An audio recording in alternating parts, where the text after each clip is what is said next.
Ward number 3 से। Ward number 3 Charkhi Dadri. तो आप जिला पार्षद के उम्मीदवार हो। जिला पार्षद। ठीक है जी। एजी हरियाणा न्यूज की टीम पहुंची है गिक्काड़ा गांव में। अभी डोर टू डोर अभियान चल रहा है वीरेंद्र जी का, जो जी समस्तीपुर से हैं और जिला पार्षद वार्ड नंबर 3 से उम्मीदवार हैं। तो अब हम उनकी दिल की बातें जानेंगे कि वो अपने 14 गांव जो आ रहे हैं इसके जिला के क्षेत्र के अंदर, यदि ये पार्षद बन जाते हैं तो ये क्या उनके लिए करने वाले हैं। सबसे पहले तो जी वीरेंद्र जी आपको राम राम जी। राम राम राम। सभी आपको दर्शकों को दिवाली राम तथा राम। धनतेरस की अग्रिम शुभकामनाएं जी। आपको भी और सभी दर्शकों को भी। हाँ जी वीरेंद्र जी, आपने राजनीति क्यों चुननी पड़ी। राजनीति कोई चुन्नी क्षेत्र के विकास को लेकर चुननी पड़ी है। तो इसमें हमारा जो वार्ड है, ये 14 गांव है, बहुत पिछड़ापन देखने को मिल रहा है मेरे को। मेरे गांव में भी काफ़ी पिछड़ापन था, तो मेरे पास जो है थोड़े बहुत टाइम के लिए जो है मैं कार्यवाहक सरपंच प्रतिनिधि रहा था। तो उसके टाइम के अंदर मैंने काफ़ी विकास करवाया। और सबसे बड़ी समस्या जो हमारे इधर के गांव में पीने के पानी की है, तो सबसे पहला हमारा उद्देश्य पीने के पानी के लिए ही होगा। तो इसीलिए हमने राजनीति में वो किया। और जो है और जो भी समस्या हो उसको हम जरूर अब जी करेंगे। गांव टू गांव जा रहे हैं, तो हमारे को जैसे बुजुर्गों से सुनने को मिल रहा है कि इस क्षेत्र में सेम की समस्या बहुत बड़ी है सर। उसके लिए भी हम मेरी काफ़ी बार हो चुकी हैं, तो वो हमारे गांव में भी आए थे। वो एक पाइपलाइन डालने के लिए बोल रहे थे, उसके लिए उन्होंने किसानों को इकट्ठा भी किया था। और कुछ उन्होंने पैसे के लिए वो कहा था कि भी प्रति एकड़ के हिसाब से इतने पैसे एक जमींदार को देने पड़ेंगे। तो उसके लिए जितनी भी होगी हर संभव प्रयास करेंगे, सरकार की भी मदद ली जाएगी। तो ये सबसे बड़ी समस्या किसान के लिए हमारे क्षेत्र के अंदर, तो इस जी पे भी हमारा पूरा ध्यान रहेगा। मेरे वीरे- गांव में तो अभी भी पानी भरा हुआ है, सभी गांव में भरा हुआ। हाँ जी हाँ जी। मेरे गांव में ना तो पिछले साल से मुआवजा मिला, हाँ जी और अब भी पानी भरा। दादरी का पानी सारा समस्तीपुर उठता, आपने ये भी देखा होगा। हाँ जी हाँ जी। तो वहाँ देखते होगे। तो इसके लिए ये नहीं कि समस्तीपुर सभी गाँव के लिए उसकी समस्या समाधान करवाया जाए। लोरवाड़ा में भी बिजली की लाइन नहर के साथ डलवाई जाएगी, जिससे मोटर वगैरह रखवा कर पानी की खेतों में निकासी करवा दी जाए ज़्यादा बारिश के टाइम में।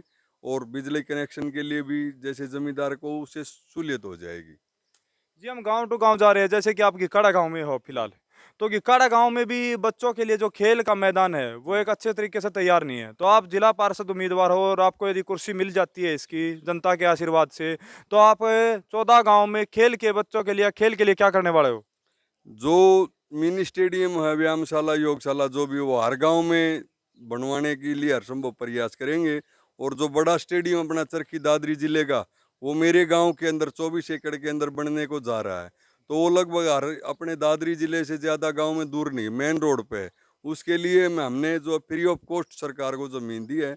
और जो भी छोटी होंगे वो उनके लिए हर गांव से ज़मीन उपलब्ध करवाएंगे। तो वहाँ पे हम ज़रूर उसका निर्माण करवाने का पूरा प्रयास करूंगा मैं। जैसे जी गरीब बच्चा होता है, कई बार क्या होता है आर्थिक रूप से पिछड़ा होता है, लेकिन वो खेलों में या पढ़ाई में अव्वल होता है वो बच्चा, और वो कहीं ना कहीं बजट ना मिलने की वजह से या पैसा ना होने की वजह से वो आगे नहीं निकल पाता। उन विद्यार्थियों के लिए, उन खिलाड़ियों के लिए आप क्या करने वाले हैं सर। उनके लिए जितना भी हो सकेगा मेरी ओर से, मैं उतना पूरा उसके लिए प्रयास करूंगा मेरी तरफ से।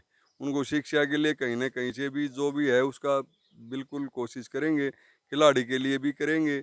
और जो है ज़्यादातर तो इसके लिए सरकार कर सकती है, बच्चों की सरकार को इसके ऊपर भी फोकस लगाना चाहिए। आप अपने स्तर पर क्या करने वाले हो यदि आप पार्षद बन जाते हो तो बच्चों के लिए। अपने सत्र पर बच्चों के लिए जो है एक एकेडमी खुलवा दी जाएगी चरखी दादरी के अंदर अपनी। उसमें ये नहीं कि वार्ड के लिए, पूरे चरखी दादरी के बच्चों के लिए एक कोचिंग सेंटर एकेडमी और फिजिकल के लिए एक करवा दी जाएगी व्यवस्था। तो उसके अंदर बच्चे आकर वहाँ पर प्रशिक्षण ले सकेंगे। वहाँ पे जो भी कोच वगैरह का खर्चा होगा मैं अपने आप से वहन करूँगा उसका। जी जहाँ तक हम स्वास्थ्य की बातें करते हैं तो हमारी महिलाएं, हमारी बहनें होती हैं, जैसे कि डिलीवरी का टाइम आता है तो उन्हें दादरी पहुंचना पड़ता है। जैसे कि यदि समस्तीपुर में हुआ, बागी या इस साइड गिकाड़ा, तो उन्हें काफ़ी टाइम लग जाता है वहाँ तक पहुँचने में। तो गांव में भी पीएचसी होते हैं, तो आप वहाँ पर डॉक्टर अवेलेबल नहीं होते, दिखाई देने कागजों में तो होते हैं लेकिन वो वहाँ पर होते नहीं है। यदि आपको मिल जाती है तो आप स्वास्थ्य के क्षेत्र में क्या करने वाले हो गाँव में। देखो, वो तो डॉक्टर तो सरकार ने उपलब्ध करवाना है। हाँ जी हाँ जी। हम तो उसके लिए सरकार के आगे है ना अपना वो भाई प्रार्थना कर सकते हैं और सरकार पर दबाव बनाने का हर संभव प्रयास करेंगे। तो उसके लिए तो सरकार ने डॉक्टर जो भी है, नर्स, वो सब उन्हीं ने करनी है। तो हम उसके लिए कहीं जगह नहीं होगी तो वहाँ पंचायत से जगह लेने का काम करेंगे। और एक आध और गाँव में भी जैसे निर्माण करवाने की कोशिश करवाई जाएगी। तो सरकार का ही मेन तो डॉक्टर तो देखो। हाँ जी हाँ जी। तो इसके लिए सरकार से दबाव बनाया जाएगा, कुछ भी होगा वो सरकार से ही करवाएंगे करवाएंगे हम उसके लिए।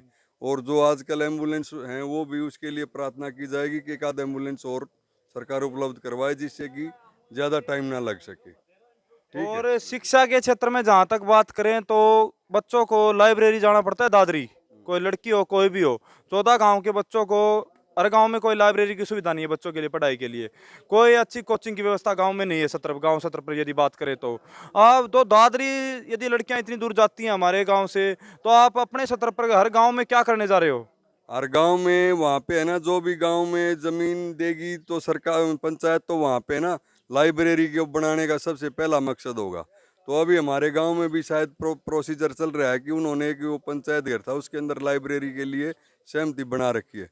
और हमारे यहाँ ढाणी फोगाट में मनदीप सरपंच है, उसने भी लाइब्रेरी बना रखी है गाँव में बच्चों के पढ़ने के लिए।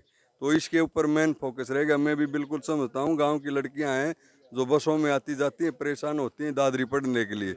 2-2.5 घंटे उसका समय भी खराब होता है, तो उसका 2-2.5 घंटे पढ़ने में भी उसको ज़्यादा समय मिलेगा।